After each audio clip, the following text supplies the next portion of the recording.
Hello, my name is Amber Hurley, and I am presenting my research proposal on classroom management and its effect on student learning for the EDUF 7116 research class at Columbus State University.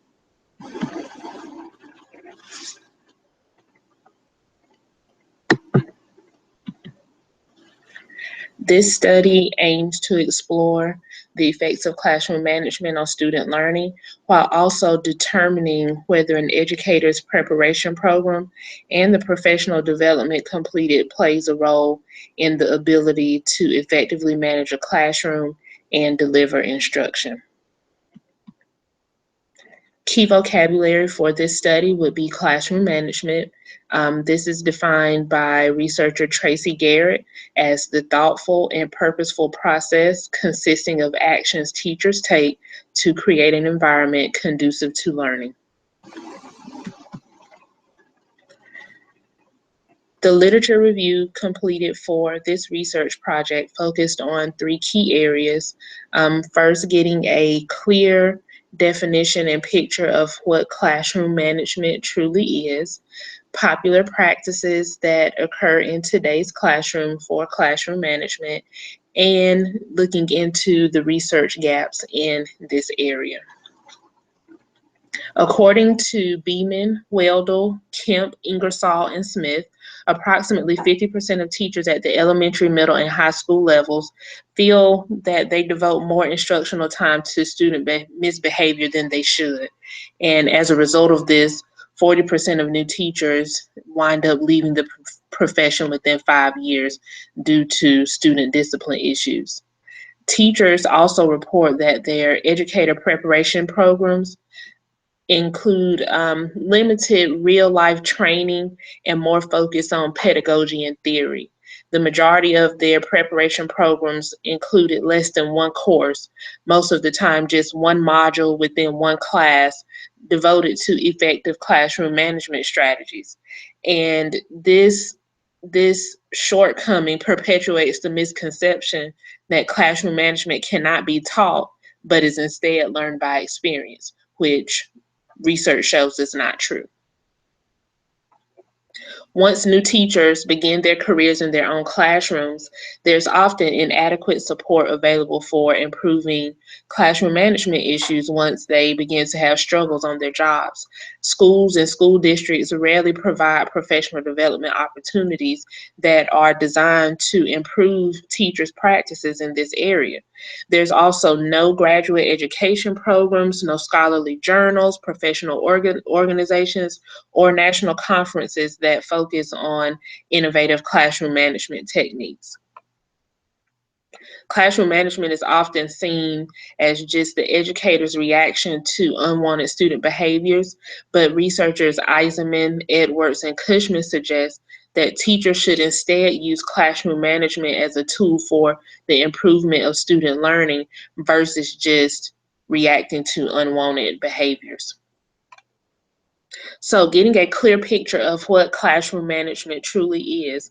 Effective classroom management structures are based on 5 key components, where the first 4 are just centered on the prevention of these unwanted behaviors.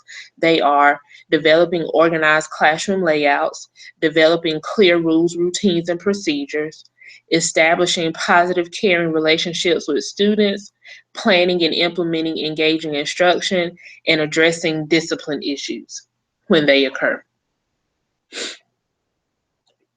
Current popular practices in classroom management, although there is research available and proven strategies for establishing classroom management, promoting student engagement, and preventing behavior issues, the most popular techniques adopted by teachers still often focus on extrinsic rewards or bribery systems. Garrett said, if teachers develop a repertoire of research-based effective strategies in each key area, they will prevent misbehavior and ultimately find little need to develop a bag of tricks or rely on these extrinsic reward-based bribery systems to manage student behavior. Now, these extrinsic systems may be effective, but usually only for a limited time.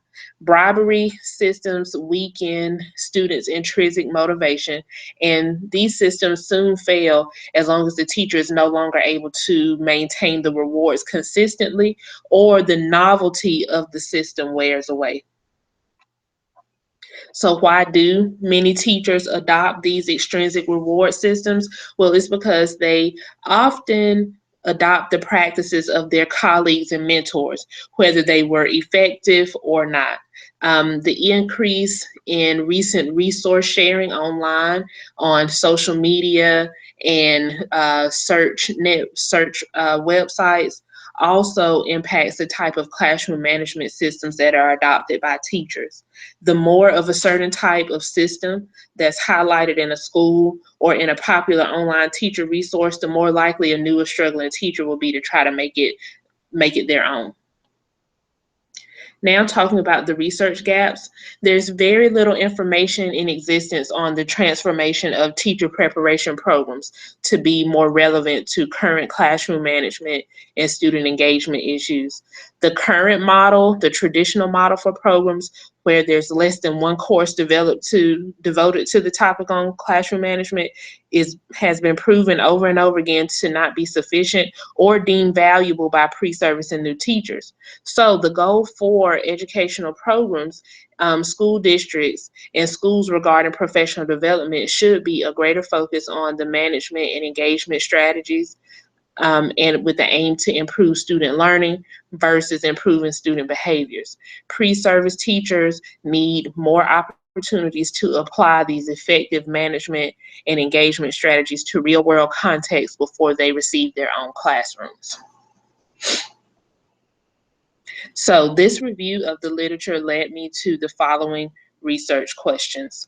I hope to gain an answer to the following. Number one, does the ability to manage and engage students impact student achievement? Number two, is there a relationship between a teacher's years of experience and the effectiveness of management and engagement strategies utilized? And number three, do teachers perceive their educator preparation programs as sufficiently preparing them for common classroom management and student engagement issues? I hypothesize that there will be a positive correlation between classroom management and student achievement. Also, that there will be a relationship between the years of teaching experience an educator possesses and their ability to implement effective management and engagement strategies. And also, that teachers who perceive themselves as effective managers and engagers, they will have a positive perception of their educator preparation program and the professional development they receive from their school or school district of employment. Variables for this study include independent and dependent variables. The independent variables are kind of like the demographic data for the participants, which would be the teachers in this study, years of teaching experience, the type of educator preparation program they completed, the type and amount of management preparation that was provided by that educator preparation program, and the type and amount of management professional development that their school or district of employment may have offered and they took part in. Dependent variables, which are dependent upon these independent variables, would include the management strategies implemented by the participant and whether or not those strategies were effective, and then the achievement level of the students in the participants' classrooms.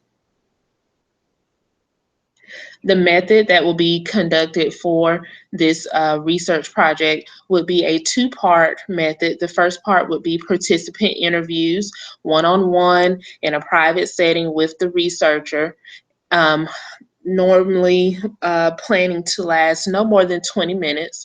And then the second part would be a classroom observation of the participant in their classrooms with their students conducted by the researcher, using various observation forms, which will be detailed later in the presentation. And these observations are slated to last no longer than 15 to 20 minutes. Information about the participants in this study. I hope to have 20 to 40 participants elect to participate in the study. They will be kindergarten through 5th grade teachers working in Title I schools within Muskogee County School District in Columbus, Georgia. They will possess between 0 to 28 years teaching experience, so there will be a wide range from new to induction teachers to tenured teachers to veteran teachers participating. They all possess at least an early childhood education certification for Georgia, and they are at various degree levels: bachelor's degrees, master's degrees, specialist degrees. Participants that elect to participate that would be excluded from the study would be those special education teachers, resource teachers, intervention teachers that do not have their own set homeroom class of students. So now we're going to look at some of the instruments for the study. This first slide is the first few interview questions. The researcher will gain information about the participant's background in regard to education and training in classroom management by gathering what grade and content area they teach, how long they've been teaching, having the participant rate themselves as between being very effective and ineffective, and explaining why they gave that rating. Also, prompting the participant to discuss any management issues they might currently be having, finding out information where they completed their education degree and gained certification. Also gathering information regarding the classroom management courses that we're taking in their certification program, how well they felt those courses or assignments went. And then also finally looking at the professional development on classroom management provided by their school or school district and how effective they feel those sessions are. The observation forms used for the observation are adopted from Dr. Randy Sprick of Safe and Civil Schools with his PBIS, Positive Behavior Intervention Support Program. And it looks into an observation of teacher-student interactions, whether those interactions are positive or negative, counting the number of times, looking at student responses to teacher commands, whether the teacher command yielded a wanted response or an unwanted response. And then also just doing a tally of on-task, off-task behavior and how many times the teacher spent in the 15-minute increment addressing management versus teaching content. After the observations are completed, the researcher would debrief with the participant, give them their findings on the observation forms, and offer some suggestive feedback. This is my proposal for my research presentation. The final slides are my references. Thank you for listening.